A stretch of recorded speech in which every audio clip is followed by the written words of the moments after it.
সাগিরা কোগ্রাম সংযোগকারী প্রধান রাস্তায় কালভার্ট ভেঙে কার্যত যোগাযোগ বিচ্ছিন্ন হয়ে পড়েছে। গত কয়েকদিনের বৃষ্টির জেরে এই ভগ্নদশা। এর ফলে গৃহবন্দী অবস্থায় দিন কাটাতে হচ্ছে স্থানীয় বাসিন্দাদের। প্রয়োজনে বাধ্য হয়ে মানুষজন ঝুঁকি নিয়ে ভগ্ন কালভার্টের ওপর গাছের ডাল বিছিয়ে বা কোমর সমান জল পেরিয়ে যাতায়াত করছেন। যে কোনো সময় বড় দুর্ঘটনা ঘটতে পারে বলে আতঙ্ক ছড়িয়েছে এলাকা জুড়ে। গ্রামবাসী প্রদীপ মণ্ডল বলেন, দেখুন স্যার, আমাদের এইটাই হচ্ছে একদম মেন রাস্তা বা আমাদের এইটাই হচ্ছে জীবিকা। আর প্রধান হচ্ছে চাষি এলাকা, একদম সবজি চাষের রাজা বলা যায় আমাদের গ্রাম।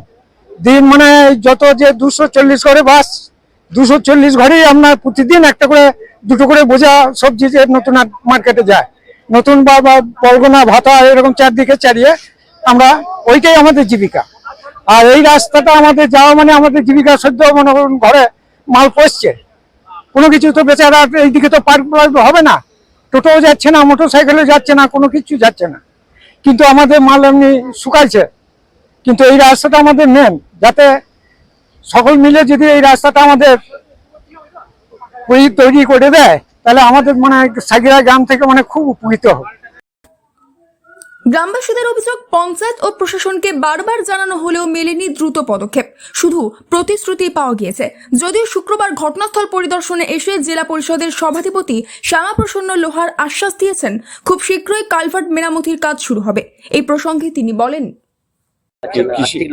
কৃষি প্রধান গ্রাম এবং একটাই রাস্তা, কিন্তু আপনারাও দেখছেন টানা 2 মাস ধরে যে পূর্ব বর্ধমান জেলায় যেভাবে বৃষ্টি চলছে, মাত্র 4টে দিন হয়তো আমরা বৃষ্টি ছাড়া দিন পেয়েছি পূর্ব বর্ধমান জেলায়, এবং এখনো দেখছেন জলের তোর।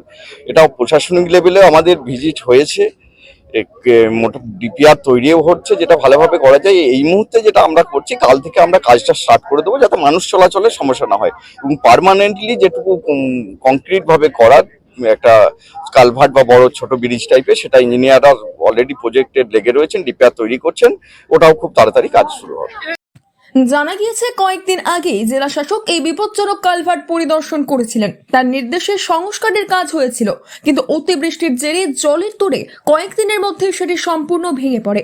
পরে পঞ্চায়েতের পক্ষ থেকে মাইকিং করে গ্রামবাসীদের সতর্ক করা হয়, তবে এতে দুর্ভোগ কমেনি। গ্রামবাসীরা জানাচ্ছেন, এই কালভার্ট ভেঙে যাওয়ার কারণে কৃষি নির্ভর মানুষের সবচেয়ে বেশি ক্ষতি হচ্ছে। উৎপন্ন ফসল তারা বাজারে নিয়ে যেতে পারছেন না, ফলে ঘরে ঘরে পচে যাচ্ছে শস্য। অন্যদিকে বড় গাড়ি গ্রামে ঢুকতে পারছে না, স্কুল পড়ুয়ারা স্কুলে যেতে পারছে না, নিত্য প্রয়োজনীয় সামগ্রীও সহজে পৌঁছাচ্ছে না গ্রামে। ফলে এই ভগ্ন কালভার্ট গোটা অঞ্চলের জীবনযাত্রা কার্যত বিপর্যস্ত করে তুলেছে। এখন প্রশ্ন একটাই, আশ্বাসে কি সত্যিই সমাধান আসবে, নাকি এখনো ভোগান্তি বইতে হবে গ্রামবাসীদের? পূর্ব বর্ধমান থেকে বনরিলাল চৌধুরী রিপোর্ট, লোকাল 18 বাংলা।